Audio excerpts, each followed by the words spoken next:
Hello everyone. This is the third problem we are going to take. Okay, it says a coil of resistance 40 ohm and inductance of 0.75 Henry forms a part of a series circuit for which a resonant frequency is 55 hertz.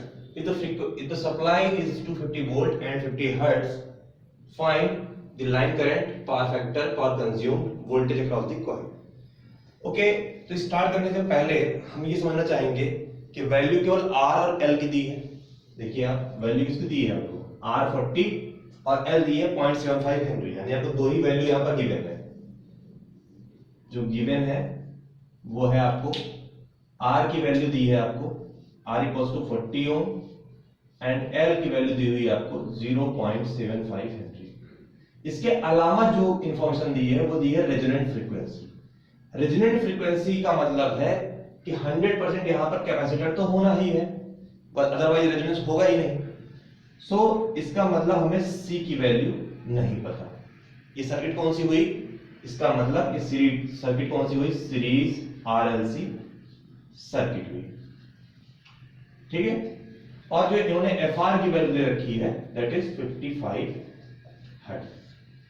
ठीक है, supply voltage आप जानते हैं single phase supply में हमेशा Vrms is given to 50 volt and normal frequency is 50 hertz.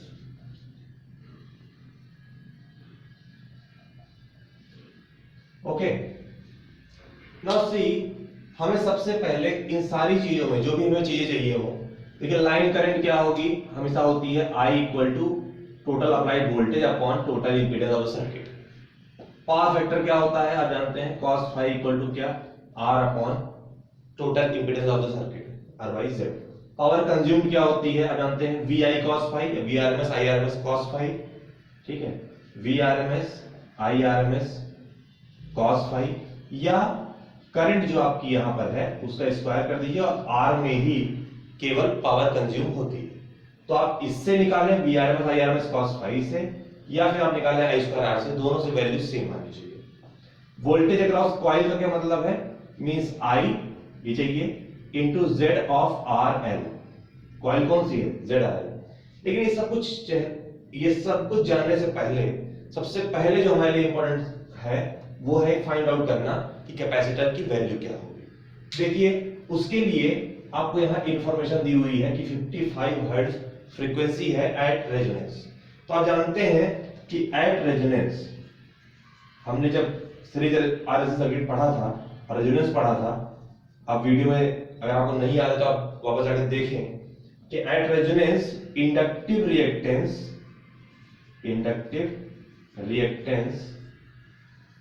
Is equals to capacitive reactance.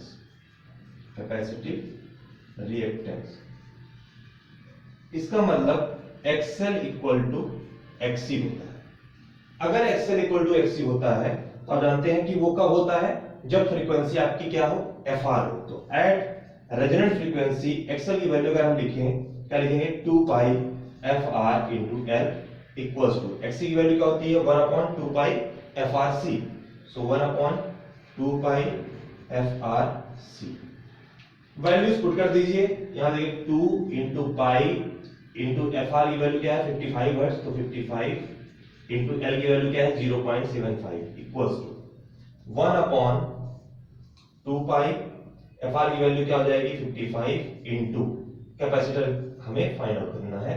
देखिए सब कुछ यहाँ पर दिया हुआ है, केवल आपको C की वैल्यू चाहिए कैपेसिटर की, जो कि क्या आ जाएगी, C की वैल्यू अगर आप सॉल्व करेंगे 11.165 इंटू 10 टू पावर माइनस 6, या फिर इसे लिख सकते हैं आप 11.165 माइक्रोफैराड। यहाँ क्या होगा फैराड।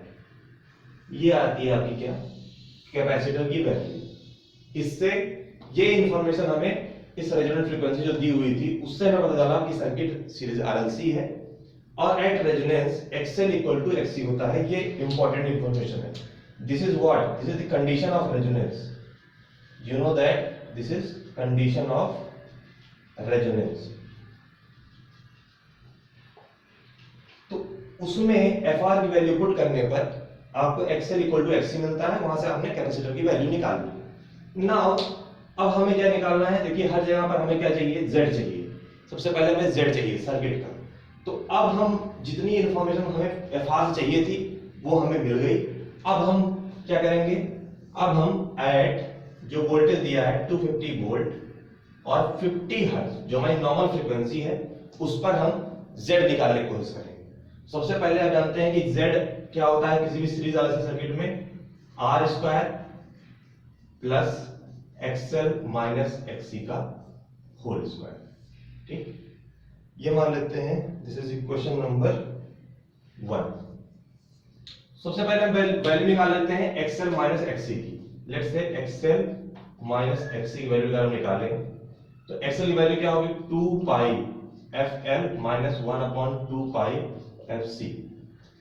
2 पाई FL की जगह पे क्या लिखेंगे, 2 पाई F की जगह पे 50, देखिए अब ये 50 हर्ट्ज लेंगे into 0.75 minus 1/2 pi into 50 into जो वैल्यू हमारी कैपेसिटर में आई हुई है 11.165 into 10 to power minus 6, 11.165 into 10 to power minus 6। यहां से आप जब x की वैल्यू निकालते हैं तो वो आती है XL minus XC, XL minus XC equal to minus 49.48, 49.48। देखिए ये वैल्यू नेगेटिव आ रही है। वैल्यू नेगेटिव का क्या मतलब हुआ, इसका मतलब ये हुआ XC ग्रेटर देन XL है। मींस सर्किट जो है आपकी वो क्या है, कैपेसिटिव इन नेचर है, कैपेसिटिव इन नेचर। ठीक है, यही वैल्यू को यहां पुट कर दीजिए। Z इक्वल्स टू क्या आएगा, root of R square means 40 का square plus XL minus XC minus 49.48 का स्क्वायर कर देंगे। मॉड है वैसे पॉजिटिव आना चाहिए। तो Z की जो वैल्यू आती है, जो Z की वैल्यू आएगी वो क्या आएगी, तो Z की जो वैल्यू आती है वो आती है 63.63 ओम। ये आ गई आपकी क्या, Z की वैल्यू। नाउ आपको लाइन करंट चाहिए, सो फर्स्ट लाइन करंट।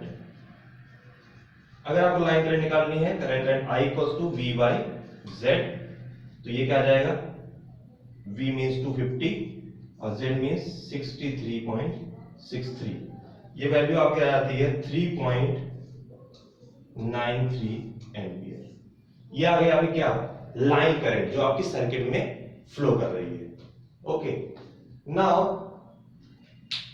आपको चाहिए क्या, power factor.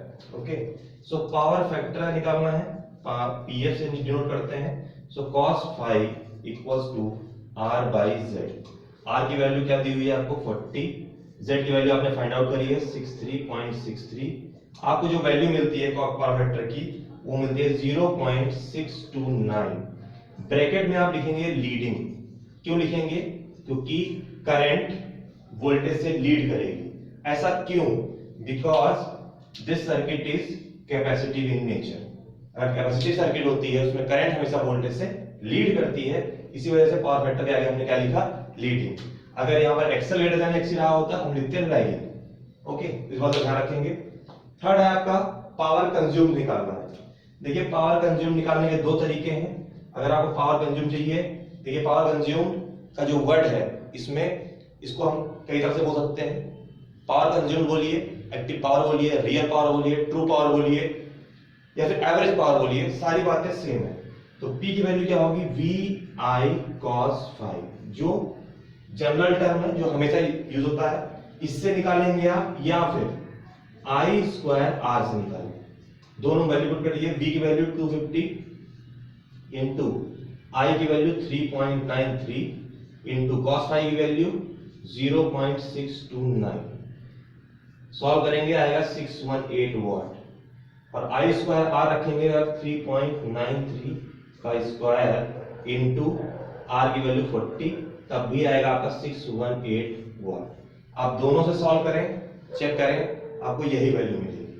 Okay, now last जो पॉइंट है जिसमें पूछ रहा है वो कि वोल्टेज अक्रॉस द कॉइल क्या होगा।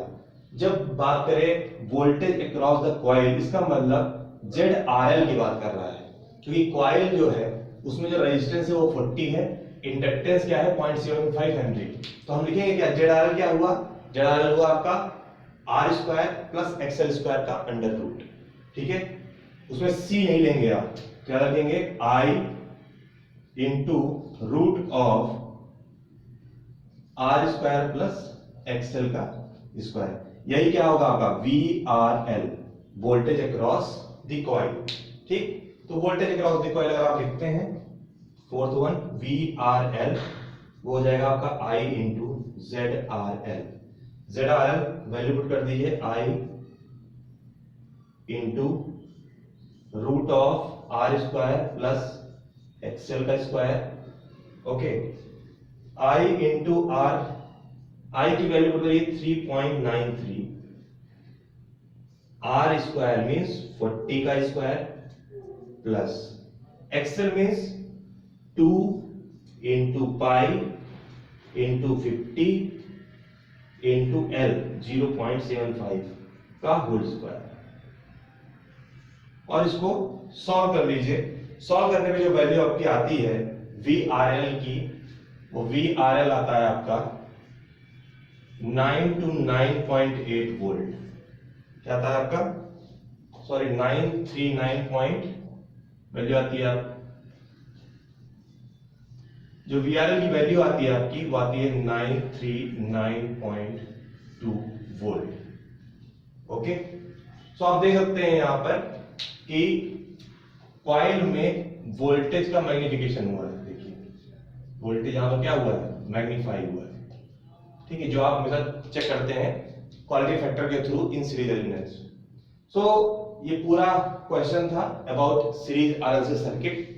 इससे आपको काफी चीजें क्लियर हुई होंगी कि कैसे हम सॉल्व करते हैं सर्किट को, क्या क्या वैल्यू होती है, क्या क्या यूज होता है। ठीक, नेक्स्ट जो क्वेश्चंस हम और लेंगे उनसे आपको और क्लैरिटी मिलेगी।